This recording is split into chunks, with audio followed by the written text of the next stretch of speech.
The winning blueprint presents. In the Lab Room. The views and opinions shared on this program are that of Louis T. and In the Lab Room alone and should be taken exactly as they are given. If you are soft, easily offended, or can't listen to the criticism of your team, this program is not intended for you. This is pure, unadulterated football talk for the hardcore fan. Viewer discretion is advised. You've been warned.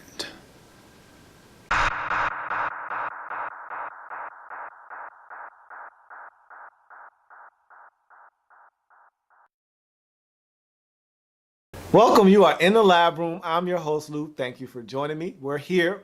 Lab Reports, New York Jets. Let's get it started. I love talking about the Jets.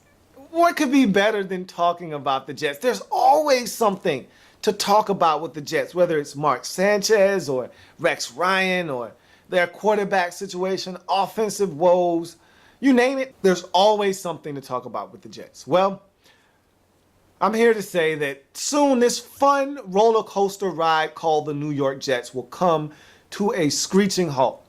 And Rex Ryan won't be there anymore. Mark Sanchez won't be there to torment and laugh at anymore. And this thing won't be as fun anymore. So while we still have all these guys on board, we need to take advantage of this situation. Squeeze this rag for every bit of comedic juice that is left. And just have fun with the Jets while they're still here to be laughed at. So let's get into the strengths of the Jets. And you say the strengths of the Jets? What strengths? Everyone has strengths. The Jets have strengths. Stop it, okay? Stop it, all right? The Jets were offensively disciplined last season. And look, when you're as bad as the Jets were on offense, you don't need to beat yourself. The other team will do that for you. So you don't need to assist them in beating you up. And the Jets didn't do that. They did not commit penalties. Fourth least amount of offensive penalties and third least amount of penalty yardage resulting from those penalties. So they did an excellent job of limiting the penalties and not beating themselves. Okay, they let the other team beat them to a pulp. They did not do it to themselves. Okay, now they did beat themselves with butt fumbles and interceptions and all kinds of fumbles, but they didn't beat themselves with penalties. And that's something that you can take away as a positive if you are the New York Jets. You want to continue on that pace. Don't commit penalties. Give yourself a chance to extend drives and score points. And so they did not have offensive penalties last year on the offensive side, and they want to continue that trend in 2013. You look at kick return specialist. That's what the Jets were in 2012. And a lot of that credit needs to go to Joe McKnight. He's a guy that was very good for this Jets team. As a matter of fact, the Jets were one of the best teams in kickoff returns last season. And look, 7 plus 40-yard returns, second best in the league on kickoffs. Look, if you get a 40-yard return on a kickoff, I don't care if you field it 8 yards deep in the end zone. That is one heck of a feat. And if you do that, guess what? You start at the 32-yard line. That's pretty solid field position.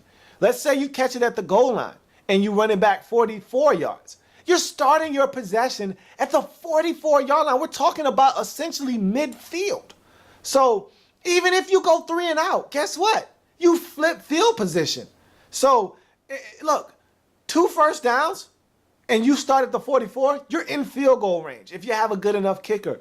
So, man, what the Jets were able to do on kick returns last year, nothing short of magnificent. The only problem is they weren't able to fully take advantage of it because they didn't have the weapons offensively to move the ball down the field. They stunk offensively last year. And so even though they were starting with good field positions on a lot of possessions, it didn't matter. They didn't do anything with it, but at least they had the opportunity. You know how you have a buddy that's going out to the mall and you don't want to go, but you don't want to feel left out. So he asks everybody else, do they want to go? But he doesn't ask you. and you feel some type of way about it. You're like, hey, why didn't you ask me? And he said, I didn't ask you because I knew you didn't want to go, and I knew you weren't going to go. And you're thinking to yourself, hey, let me make that decision, even though you weren't going to go anyway. And he knew that, and that's why he didn't ask. At least give me the opportunity. And that's what this Jets special teams did. They gave the Jets offense the opportunity to score. And they said, nah, I'll pass on points. Thanks anyway, though. I appreciate it. It happens to bad teams. Pass defense. Jets were really good at pass defense. And yeah, it's easy to say, hey, they have Darrelle Revis.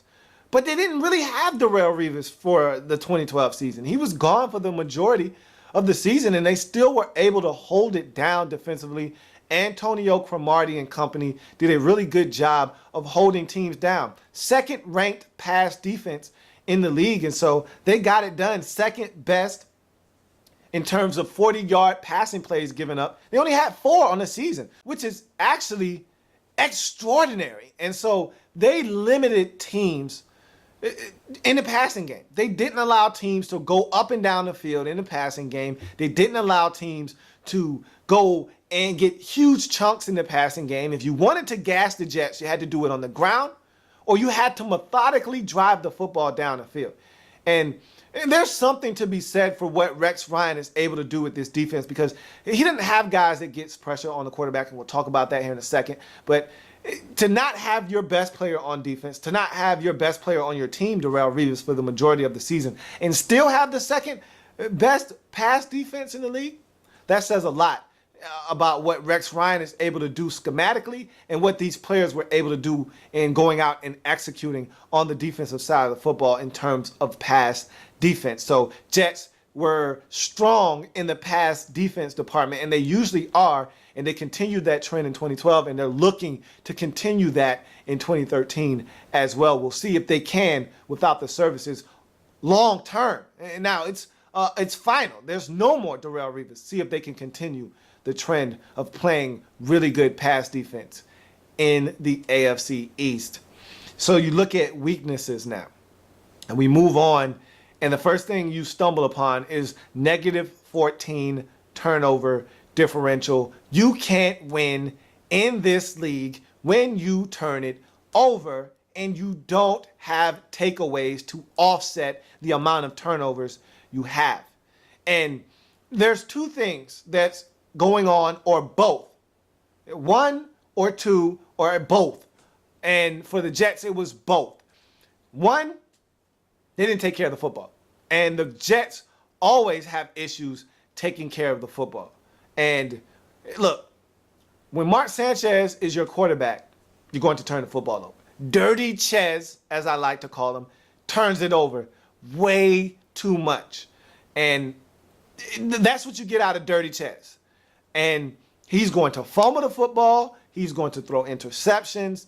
Not to mention, you've got skill guys that are probably going to put it on the floor a couple of times as well. And so at the end of the day, with Sanchez and his turnover problems, and then you add to the mix anybody else that's going to put it down. You're going to have receivers that fumble. You're going to have running backs that fumble. Your kickoff return guys are going to put it on the floor once or twice. You're going to have punt guys that muff punts and put it on the floor. You're going to have other turnovers outside of the ones that Mark Sanchez gives you. And so it's too many turnovers. And then to make matters worse, you don't force enough turnovers. You don't have enough takeaways to offset those turnovers. Negative 14 in the turnover differential isn't going to give you a chance. You hear people talk about the turnover ratio in games, and they say, hey, gotta win the turnover battle. Gotta win the turnover battle. And it's turned into this almost duh type of thinking. And when you go into a game, hey, what's the keys to the game? And the first thing the person shoots off is, hey, gotta win the turnover battle. And you're like, okay, yeah, that's common knowledge. We know that. Tell me something that I don't know.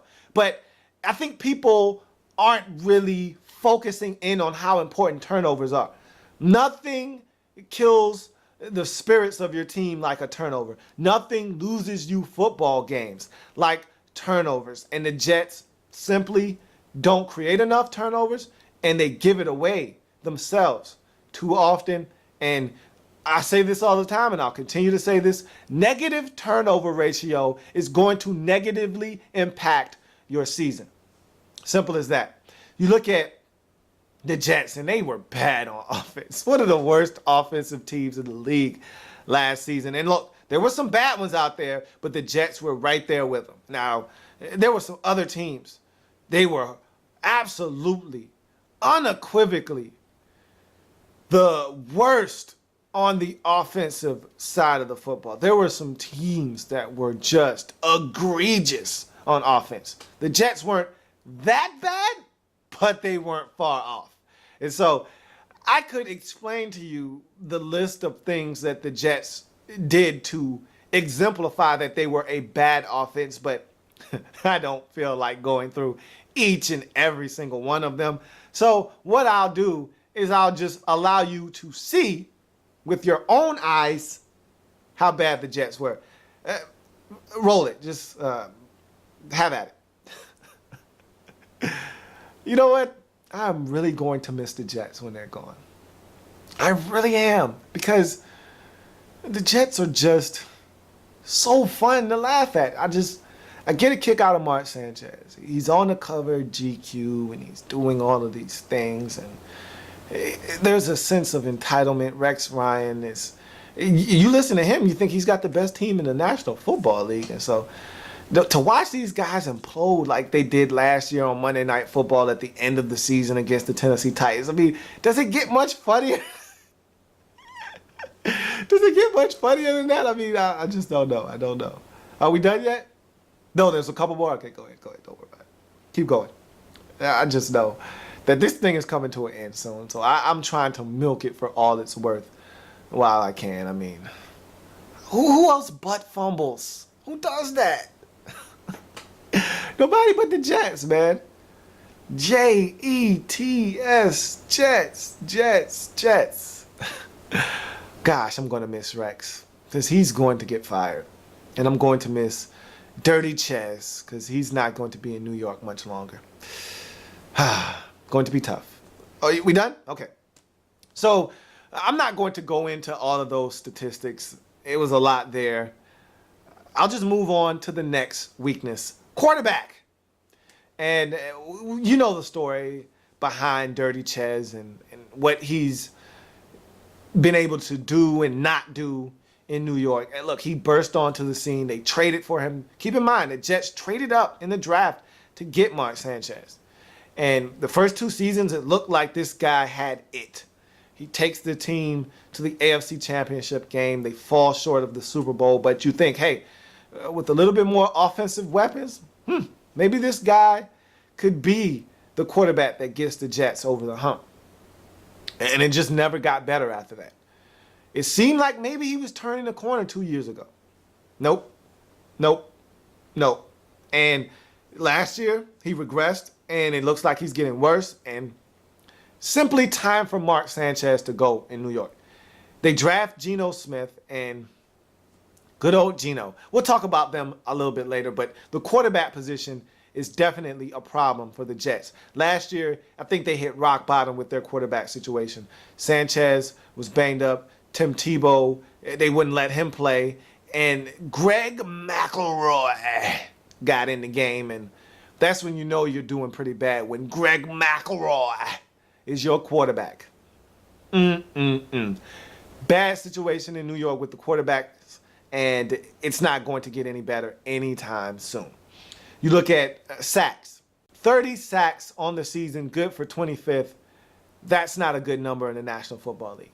Most teams can wake up and get 30 sacks, and you got to be able to get pressure on the quarterback. It's amazing to see what the Jets were able to do passing yardage-wise and how they were ranked second in the league and how they didn't give up a lot of big plays. It's amazing to see that they were able to hold their own against the pass without getting consistent pass rush on the quarterback. It's amazing what they were able to do, and that's a testament to Rex Ryan and his ability to scheme it up and put guys in the right positions to defend teams. And also, the players going out and executing it, they need credit for that because they're not getting enough pressure on the quarterback. And normally, if you're not getting pressure, you are getting 8 up in the secondary, and the Jets seem to buck that trend. They're not getting pressure on the quarterback, but they're still playing solid pass defense. And so they got to be better at getting after the quarterback. And Rex has been searching. He's been looking. He's been probing. He's been trying to find that one guy that can get consistent pressure on the quarterback. Ever since he's arrived on the scene as the head man in New York, he's been trying to find that guy that can get pressure on the quarterback. And he's hoping Quentin Coples is that guy, but he's shown flashes, but you're not sure yet. And Rex used to be able to generate pressure by blitzing. When he first got here, he was a blitzing machine. All he did was blitz, and he used to generate pass rush by blitzing. But teams get wise to your shenanigans. They see you blitzing, and they come with blitz beaters and hot routes, and they start beating you when you blitz. And you gotta scale back after that. You can't continue to put your guys in bad positions. And so he had to stop blitzing, and once he stopped blitzing, he stopped getting pressure on the quarterback, and they got to get pressure on the quarterback. They're not good enough to not apply pressure on the quarterback, to not force fumbles on the quarterback, to not force errant throws and pick them off. They need to get turnovers. They need to get to the quarterback. They need to be better at getting after the quarterback. 30 sacks is not enough in the National Football League. That's the equivalent, if this was a grading scale, of a D+. It's a slightly below average. You got to get more pressure on the quarterback than 30 sacks. So that was definitely a weakness and something that the Jets are looking to improve upon in 2013. Sixth worst field goal percentage in the league. That's why the Jets have a new kicker right now, because 78% field goal percentage, not going to get it done, especially when you struggle to score points the way the Jets do. You need every single point on that scoreboard. Every opportunity that you get to score, you need to take advantage of it. The Jets did not do so. And so you get sixth worst field goal percentage, and a lot of times you're going to find yourself in that losing column because you got to be able to take advantage of scoring opportunities. You're not going to get touchdowns all the time. And if you got a chance to put a 47-yard field goal through the uprights, you got to do it. And the Jets did not do it consistently enough in 2012. And so that's a weakness going into 2013. One, that they definitely have to shore up if they're going to try to win some games, because the difference between a field goal and not having a field goal on the scoreboard could be the difference between you winning and losing a football game. And for the Jets, they're already behind the 8-ball talent-wise when they step on the football field just about every week. And so from that standpoint, they need every single point they can get. So that field goal percentage needs to be elevated. Let's see if they have a better field goal situation in terms of their kicker in 2013. So you go on from weaknesses to camp battles, and they've had one of the most publicized camp battles in the National Football League. Of course, I'm talking about the quarterback situation, that being between Mark Sanchez and Geno Smith. Look, this is a competition between bad and worse. Bad being Geno Smith, and it's simply because he's not ready, and worse because Mark Sanchez is the worst. And they're in a no-win situation right now. Someone's got to win this competition, and I think someone's going to win it by default. Not because they won it on their own merit and their play on the field, but because the other guy was so bad that, hey, you have to be the quarterback because we don't have anything else. And if I'm the Jets, this is the way I think it should unfold. Will it unfold this way? I'm not sure. Don't know what their thinking or rationale is at this point. Mark Sanchez hurt himself, and so he's day-to-day, but he's a little banged up. Geno Smith, he injured himself in the preseason game versus the Lions, but he's not playing good football either. He threw 3 interceptions. He ran out of the back of the end zone on a bootleg and got a safety, and so he doesn't get it as a quarterback right now. And then you still got good old Greg McElroy. And so if you're the Jets, this is the way I think it needs to unfold. You start out with Dirty Chaz, and you let him hang himself. After he plays putrid football one last time, you close the book on Mark Sanchez as New York Jets quarterback. And you don't look back. You turn it over to Geno Smith, and you don't look back. And if Geno stinks it up, and he's not good after 2 seasons, you look for a new quarterback. And I think that's the way you need to do it. Let Sanchez take the reins, because you hear veterans say it all the time. And if I was a veteran on the team, I'd feel the same way. I want the best chance to win now, and Mark Sanchez gives you the best chance to win right now. And is it that much better than Geno Smith? Probably not. Geno Smith probably gives you a 30% chance to win. Mark Sanchez probably gives you a 40% chance to win. And so it really doesn't matter which one you go with. You're still going to lose. This Jets team isn't good, and they're not going to win a lot of games in 2013. But if you want the best opportunity to win, you give it to Mark Sanchez. You let him stink it up for about 5 or 6 weeks. Then you pull the plug on the Mark Sanchez experiment. You sit Dirty Chaz down and you say, hey, it's been a good run, but you're done in New York. And you turn it over to Geno, and you don't look back. And so, look, it doesn't matter at the end of the day. Both of these guys are going to play in 2013 anyhow. You're going to get some Dirty Chaz. You're going to get some oh no Geno, and you're going to have to move on with what you have. So it doesn't really matter who wins. Both of these guys are going to lose in the end. You look at right guard. Starting right guard, Jets go out and they get Steven Peterman from the Lions in free agency. They draft Brian Winters, a guy that they feel like has enormous potential and upside. But right now, I think you're looking for stability. And if you're looking for stability, you go with the veteran, Steven Peterman, and you stick him in and you let him play. And I think he's going to win the right guard job.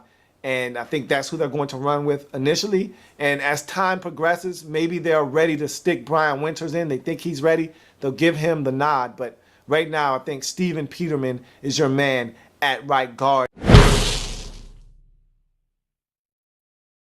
You look at starting free safety, and there was a battle between Antonio Allen and Jaquan Jarrett. And Jaquan Jarrett, I thought, would win this thing early on. But looks like Antonio Allen is the man right now for that position.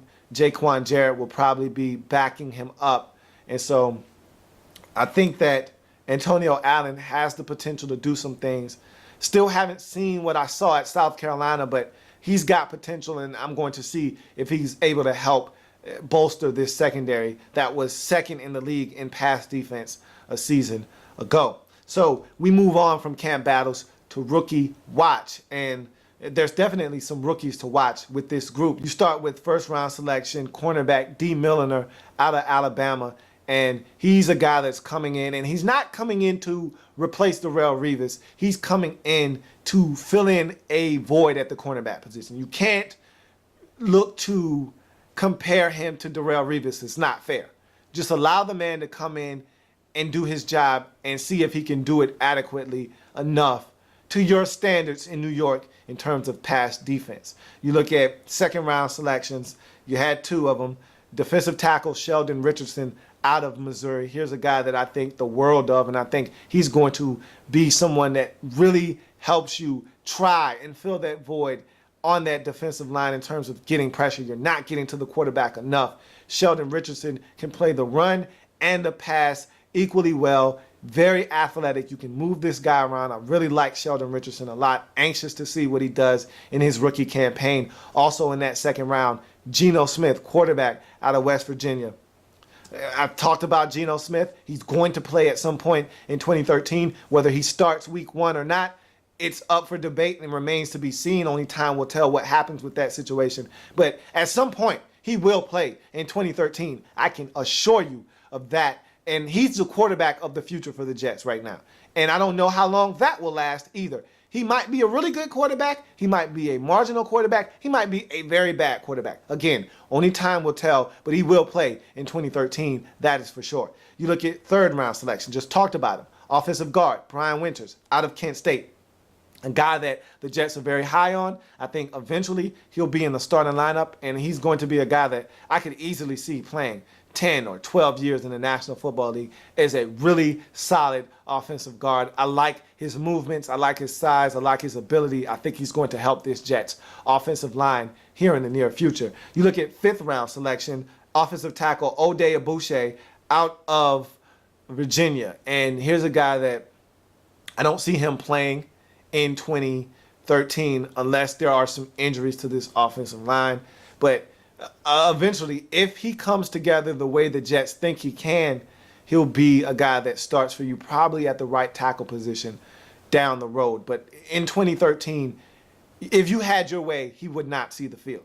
You look at 6th round selection, offensive guard William Campbell out of Michigan. He's a project. He's a raw guard that if you can stash on the practice squad, you probably will. And if he makes this roster, this is a guy that you do not want to put in the game quite yet. He's got some things that you can work with, but he needs some refining right now. And I don't think William Campbell is going to be able to help you in 2013 if you are the Jets. You look at your 7th round pick, fullback Tommy Bohannon out of Wake Forest. Here's a guy that will play, that will make this roster. He has played in the preseason and played well at that, and I see him being a guy that can help this Jets offense catch the football, maybe even run it a couple of times, but where he'll make his hay in this league is catching the football and being a guy that can do some things as a jack of all trades coming out of the backfield. He can do a little bit of run blocking, but he can catch it out of the backfield, something that he's done in this preseason already. And I think he'll be on this roster, and he'll be someone that the Jets look to throw it out of the backfield to sometimes in this offense. And so we go to the best part of the lab reports. Of course, I'm talking about the experiment. And I entitled this experiment. And you remember Little Giants? Everybody remembers the movie Little Giants. And one of my favorite parts of the movie was when they were about to play the game and the Giants said their little chant. The guy was like, Cowboys, Cowboys, win, win, win. And then they shot over to the Giants. They were like, Giants, Giants, help us, God. And that's how I feel about the Jets. Jets, help us, God. And that's the name. And that's the name of the experiment. Jets, help us, God. And that's the only way. That's the only way the Jets are going to win this season, is from some type of miracle from above. This team is not equipped with the talent in the right positions to win in 2013. And so they need a lot of help, and I don't think they have enough to get them where they're trying to go in 2013. But you still got to play the games, right? So let's get into this experiment. Research question. Can the Jets establish consistency at the quarterback position, and can Rex Ryan save his job? No and no. I can basically answer both of those questions. No and no. First question, can the Jets establish consistency at the quarterback position? No, they can't do it in one season. Even if Geno Smith comes in and plays extremely well, that wouldn't constitute consistency. All it would do was say, hey, we think, because Mark Sanchez has teased the Jets before, having them thinking maybe we've got our franchise QB for the future. But that wasn't the case. And so even if Geno Smith plays well in 2013, you still can't say that he's the guy, he's the consistent quarterback that we've been looking for all this time, because he could do a Mark Sanchez, play well in one season, and then the next regress and have a season that has you thinking maybe we need to go back in the draft and look for a quarterback. So no, they won't establish consistency at the quarterback position. And can Rex Ryan save his job? No, I don't think he can, but maybe, I don't know. I mean, Woody Johnson fired the GM, and look, your GM, Tannenbaum, needed to be fired, okay?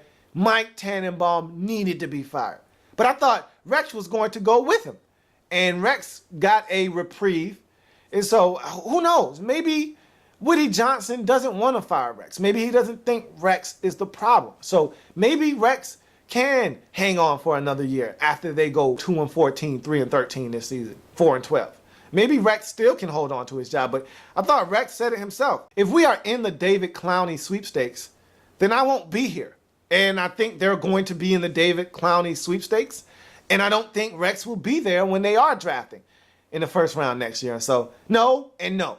Those are the two answers to that question. But let's continue on with this experiment anyway, just to make sure that I've done my homework and my data and that everything checks out the way that I think it's going to. Hypothesis. If Geno Smith can show that he is the future at the quarterback position and the young players start to show their worth, then maybe the Jets can begin to build a winner again.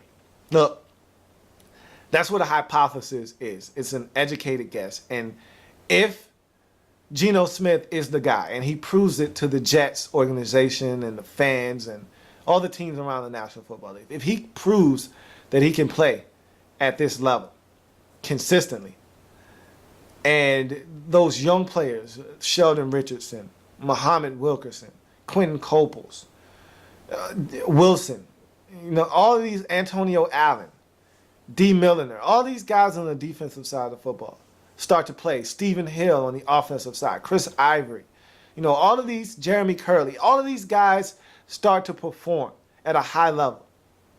And you get production out of Geno Smith. Then maybe the Jets can surprise some people, win some games that they have no business winning, and maybe Rex Ryan won't get fired. But I don't see all of those things falling into place. But we'll see. Who knows? Materials needed.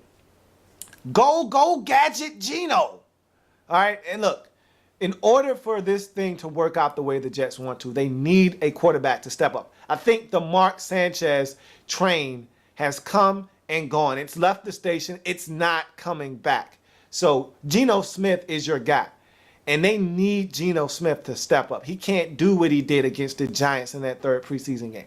Throw 3 interceptions, run out of bounds, and just do a whole lot of comical things. He's got to settle down, make the smart plays, and if it's not there, get rid of it. And just manage the game. Even if you don't do a lot at the quarterback position, don't put your team in a very precarious situation by turning the football over. And so they need Geno Smith to step up. So go, gadget Geno. They need him to pull a lot of tricks out of the bag and be that quarterback of the future that they're relying on in New York. Defensive prowess. This defense, in order for them to have any shred of hope in 2013, this defense has to step up. And I'm not talking about, holding teams under 20 points and, they got to force turnovers. They got to score on some of those turnovers. They got to breastfeed this offense. I mean, literally turn teams over and turn it into immediate points, or turn teams over and give the Jets the football 1st and 10 from the 25-yard line of the opposing team. They got to set these guys up in field position that they can already say, hey, we're already in field position to score. Now let's get a touchdown. This defense has to be extra. So does special teams. So the Jets need all the help they can get, because offensively, I don't think this team is going to be very good. Confidence that borders cockiness. When Rex Ryan is your head coach, you're always going to be confident, and it's going to border cockiness, because I feel like a team 9 times out of 10 is a reflection of their head coach. And Rex Ryan is one of the most confident coaches you'll find in the National Football League, and he's not afraid to tell you as much. And so, the kid that he can't really fight, but he talks one heck of a game. I mean, you would think that he had a flawless fighting record. He's 10-0 with about 8 knockouts, and you don't want to fight this guy, because if you get in his face, he's going to hit you and you're going down and you're not getting up. But if you really dug beneath the surface, this dude was all talk. And if you stepped in his face and you really were ready to fight him, he'd back down like a little punk. And that's how the Jets are. They're going to talk a mean game, because at this point, what else do they have? They've got to convince themselves that they're good enough to play with these teams in the league, even though they're not. You still got to tell yourself, hey, if we go out and we play our game, we can't be beat. We can take these guys out. We can beat the Patriots. We can beat the Dolphins. We can beat the Broncos. We can beat anybody in this league if we play our game. They'd be lying if they said that, but they got to believe what they're saying. And so confidence bordering on cockiness is what the Jets need to even have a shot in 2013. Ebony and Ivory. Look, this running game has to help out these quarterbacks. There's no way around it. And so they need Chris Ivory to step up. They need all of their running backs to step up. Mainly Chris Ivory. You go out, you trade for this guy, you give him a new deal.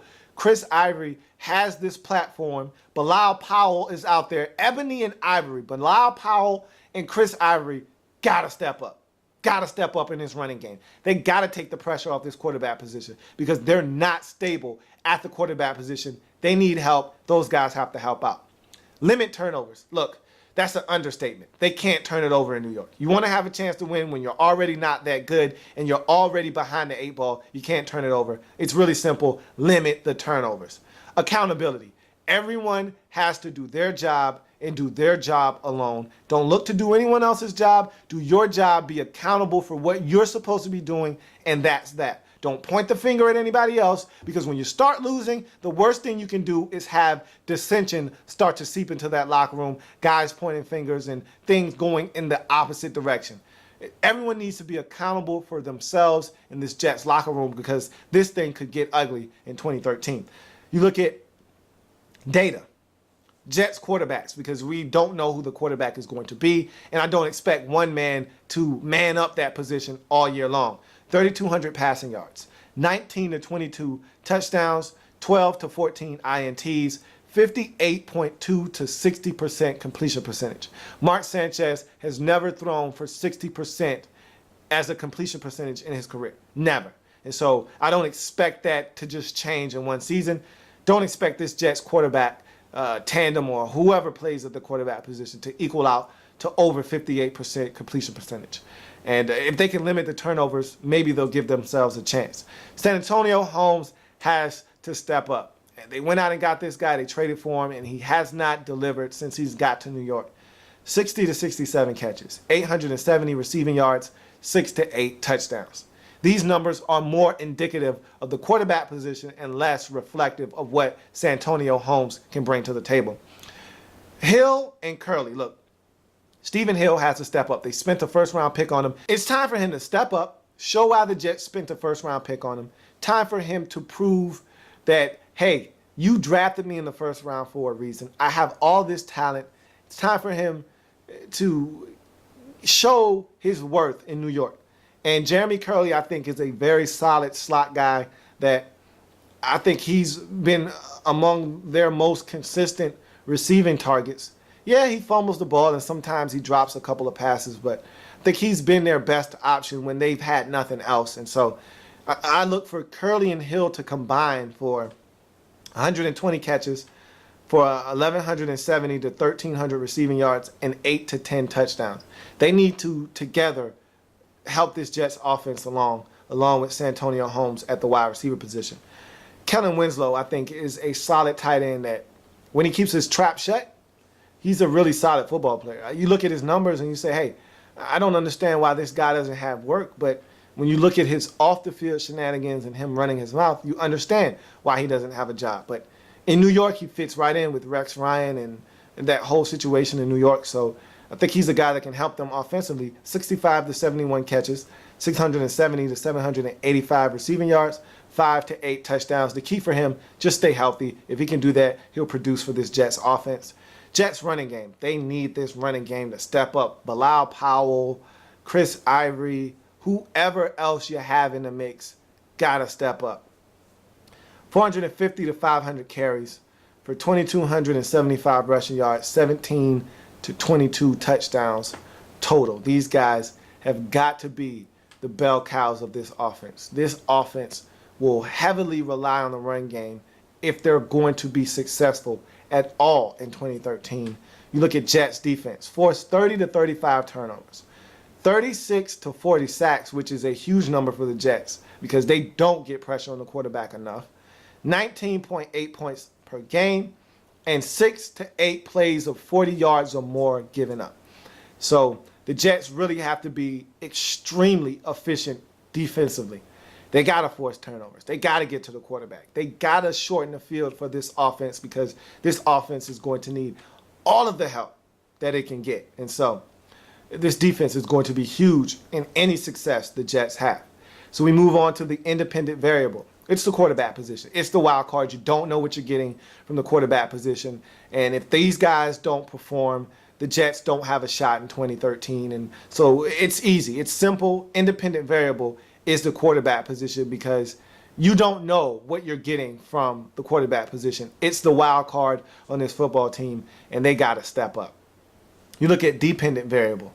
Defense, running game, and turnovers. All of those things have to be in order for this Jets team.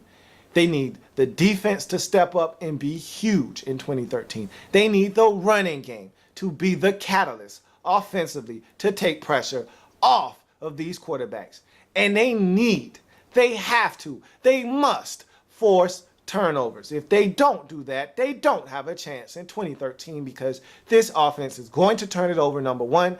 And number two, they need help scoring points. And the only way to provide them with opportunities to score with short fields is either through special teams or turnovers. And the Jets need to be strong defensively.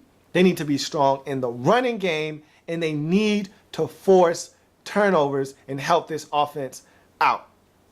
You look at constant, solid defense. You say what you want about Rex Ryan. This defense is always solid. Not always great, but they're never the worst defense in the league. They're never sniffing around being one of the worst defenses in the league. They're either middle of the pack or in the top 5 in defense. Rex Ryan prides himself on having a defense that's respectable. They're not always the best, and he doesn't always have the best talent, but he gets the most out of what he has, and I respect Rex Ryan for that, if nothing else. You look at the conclusion, and it's really simple for me. This is a bad football team. To me, they're going to be one of the worst football teams in the National Football League in 2013. And so, I got 3-13. Yikes! Wowzers! It's not a surprise because if you've been watching this whole entire video, I've been talking about how bad I think this Jets team is going to be. And I think they're going to be one of the worst teams in the league. It wouldn't surprise me if they were drafting number 1 overall in 2014 because I don't think this Jets team is ready to win football games. I don't think this Jets team is talented enough on the offensive side of football to produce what they need to beat teams in this league consistently. And I don't think they're going to win a lot of games. Wouldn't surprise me if they were 2-14. Wouldn't surprise me if they were 4-12. But I got them going 3-13. They won't win more than 4 games. And that's my final answer. And so if you're a Jets fan, this year is going to be tough. It's going to be hard to watch at times. But what you must remind yourself is that you're building something for the future. And you're hoping Geno Smith is the guy that you're going to build with. You're hoping that this defense shows flashes of brilliance with all of the young guys that you have on that side of the football. Where you're going to struggle the most is offensively because I don't know what you have at receiver. I don't know what you have on the offensive line. I don't know what you have at quarterback. And you don't know what you have at the running back position. You do know this. You don't have a lot of explosive players offensively, and that's going to hurt you. And you don't know what you have at quarterback, and that could hurt you as well. And so if you're a Jets fan, the best thing that can come out of this season is if you feel like you have found your man at the quarterback position. And if so, Geno Smith would have panned out in 2013, and that's a good thing if you're a Jets fan. But other than that, I don't know what else to say to Jets fans.